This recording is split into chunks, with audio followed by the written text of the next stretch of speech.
اعوذ باللہ من الشیطان الرجیم بسم اللہ الرحمن الرحیم سبحان اللہ وبحمدہ سبحان اللہ العظیم وبحمدہ استغفر اللہ اللہ لطیف بعبادہ یرزق من یشاء وهو القوی العزیز اللہم صلی علی محمد وعلی آل محمد کما صلیت علی ابراہیم وعلی آل ابراہیم انک حمید مجید اللهم بارك على محمد وعلى آل محمد كما باركت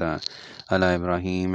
وعلى آل إبراهيم إنك حميد مجيد رب اشرح لي صدري ويسر لي أمري واحلل عقدة من لساني يفقهوا قولي السلام علیکم ورحمۃ اللہ وبرکاتہ۔ سورہ زخرف کا ترجمہ بیان کیا جا رہا ہے، آیت نمبر 1 سے لے کر آیت نمبر 50 تک۔ شروع اللہ کے نام سے جو بڑا مہربان نہایت رحم والا ہے۔ حامیم، کتاب روشن کی قسم کہ ہم نے اس کو قرآن عربی بنایا ہے تاکہ تم سمجھو، اور یہ بڑی کتاب یعنی لوح محفوظ میں ہمارے پاس لکھی ہوئی اور بڑی فضیلت اور حکمت والی ہے، بھلا اس لیے کہ تم حد سے نکلے ہوئے لوگ ہو، ہم تم کو نصیحت کرنے سے باز رہیں گے، اور ہم نے پہلے لوگوں میں بھی بہت سے پیغمبر بھیجے تھے، اور کوئی پیغمبر ان کے پاس نہیں آتا تھا مگر وہ اس سے تمسخر کرتے تھے، تو جو ان میں سخت زور والے تھے ان کو ہم نے ہلاک کر دیا، اور اگلے لوگوں کی حالت گزر گئی۔ اور اگر تم ان سے پوچھو کہ آسمانوں اور زمین کو کس نے پیدا کیا ہے تو کہہ دیں گے کہ ان کو غالب اور علم والے اللہ نے پیدا کیا ہے، جس نے تمہارے لیے زمین کو بچھونا بنایا اور اس میں تمہارے لیے رستے بنائے تاکہ تم راہ معلوم کرو، اور جس نے ایک اندازے کے ساتھ آسمان سے پانی نازل کیا، پھر ہم نے اس سے شہر مردہ کو زندہ کیا، اسی طرح تم زمین سے نکالے جاؤ گے، اور جس نے تمام قسم کے حیوانات پیدا کیے اور تمہارے لیے کشتیاں اور چارپائے بنائے جن پر تم سوار ہوتے ہو تاکہ تم ان کی پیٹھ پر چڑھ بیٹھو، اور جب اس پر بیٹھ جاؤ پھر اپنے پروردگار کے احسان کو یاد کرو اور کہو کہ وہ ذات پاک ہے جس نے اس کو ہمارے زیر فرمان کر دیا، اور ہم میں طاقت نہ تھی کہ اس کو بس میں کر لیتے، اور ہم اپنے پروردگار کی طرف لوٹ کر جانے والے ہیں۔ اور انہوں نے اس کے بندوں میں سے اس کے لیے اولاد مقرر کی، بے شک انسان سرہی ناشکرا ہے۔ کیا اس نے اپنی مخلوقات میں سے خود تو بیٹیاں لیں اور تم کو چن کر بیٹے دیے، حالانکہ جب ان میں سے کسی کو اس چیز کی خوشخبری دی جاتی ہے جو انہوں نے اللہ کے لیے بیان کی ہے تو اس کا منہ سیاہ ہو جاتا ہے اور وہ غم سے بھر جاتا ہے۔ کیا وہ جو زیور میں پرورش پائے اور جھگڑے کے وقت بات نہ کر سکے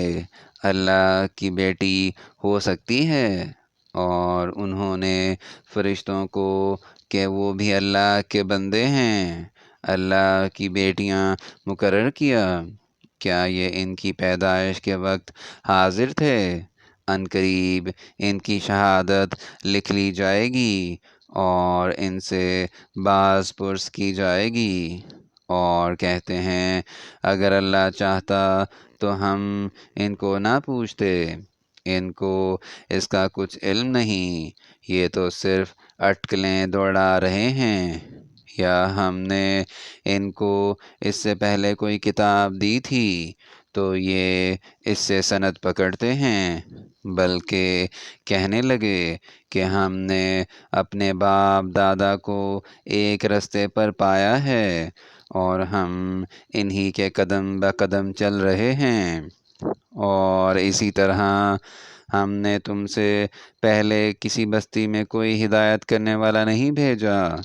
مگر وہاں کے خوشحال لوگوں نے کہا کہ ہم نے اپنے باپ دادا کو ایک راہ پر پایا ہے اور ہم قدم بقدم انہی کے پیچھے چلتے ہیں۔ پیغمبر نے کہا، اگرچہ میں تمہارے پاس ایسا دین لاؤں کہ جس راستے پر تم نے اپنے باپ دادا کو پایا وہ اس سے کہیں سیدھا راستہ دکھاتا ہو، کہنے لگے کہ جو دین تم دے کر بھیجے گئے ہو ہم اس کو نہیں مانتے، تو ہم نے ان سے انتقام لیا، سو دیکھ لو کہ جھٹلانے والوں کا انجام کیسا ہوا۔ اور جب ابراہیم علیہ السلام نے اپنے باپ اور اپنی قوم کے لوگوں سے کہا کہ جن چیزوں کو تم پوچھتے ہو میں ان سے بیزار ہوں، ہاں جس نے مجھ کو پیدا کیا وہی مجھے سیدھا راستہ دکھائے گا، اور یہی بات اپنی اولاد میں پیچھے چھوڑ گئے تاکہ وہ اللہ کی طرف رجوع رہیں۔ بات یہ ہے کہ میں ان کفار کو اور ان کے باپ دادا کو متا کرتا رہا یہاں تک کہ ان کے پاس حق اور صاف صاف بیان کرنے والا پیغمبر آ پہنچا، اور جب ان کے پاس حق یعنی قرآن آیا تو کہنے لگے کہ یہ تو جادو ہے اور ہم اس کو نہیں مانتے، اور یہ بھی کہنے لگے کہ یہ قرآن ان دونوں بستیوں یعنی مکے اور طائف میں سے کسی بڑے آدمی پر کیوں نازل نہ کیا گیا؟ کیا یہ لوگ تمہارے پروردگار کی رحمت کو بانٹتے ہیں؟ ہم نے ان میں ان کی معیشت کو دنیا کی زندگی میں تقسیم کر دیا اور ایک دوسرے پر درجے بلند کیے تاکہ ایک دوسرے سے خدمت لے، اور جو کچھ یہ جمع کرتے ہیں تمہارے پروردگار کی رحمت اس سے کہیں بہتر ہے، اور اگر یہ خیال نہ ہوتا کہ سب لوگ ایک ہی جماعت ہو جائیں گے تو جو لوگ اللہ سے انکار کرتے ہیں ہم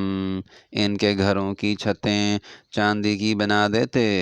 اور سیڑھیاں بھی جن پر وہ چڑھتے، اور ان کے گھروں کے دروازے بھی اور تخت بھی جن پر تکیہ لگاتے ہیں، اور خوب تجمل و آرائش کر دیتے، اور یہ سب دنیا کی زندگی کا تھوڑا سا سامان ہے، اور آخرت تمہارے پروردگار کے ہاں پرہیزگاروں کے لیے ہے۔ اور جو کوئی اللہ کی یاد سے آنکھیں بند کر لے یعنی تغافل کرے ہم اس پر ایک شیطان مقرر کر دیتے ہیں تو وہ اس کا ساتھی ہو جاتا ہے، اور یہ شیطان ان کو رستے سے روکتے رہتے ہیں اور وہ سمجھتے ہیں کہ سیدھے رستے پر ہیں، یہاں تک کہ جب ہمارے پاس آئے گا تو کہے گا کہ اے کاش مجھ میں اور تجھ میں مشرق و مغرب کا فاصلہ ہوتا، تو برا ساتھی ہے، اور جب تم ظلم کرتے رہے تو آج تمہیں یہ بات فائدہ نہیں دے سکتی کہ تم سب عذاب میں شریک ہو۔ کیا تم بہرے کو سنا سکتے ہو یا اندھے کو راستہ دکھا سکتے ہو، اور جو سرہی گمراہی میں ہو اسے راہ پر لا سکتے ہو؟ اگر ہم تم کو وفات دے کر اٹھا لیں تو ان لوگوں سے تو ہم انتقام لے کر رہیں گے، یا تمہاری زندگی ہی میں تمہیں وہ عذاب دکھا دیں جن کا ہم نے ان سے وعدہ کیا ہے، ہم ان پر قابو رکھتے ہیں۔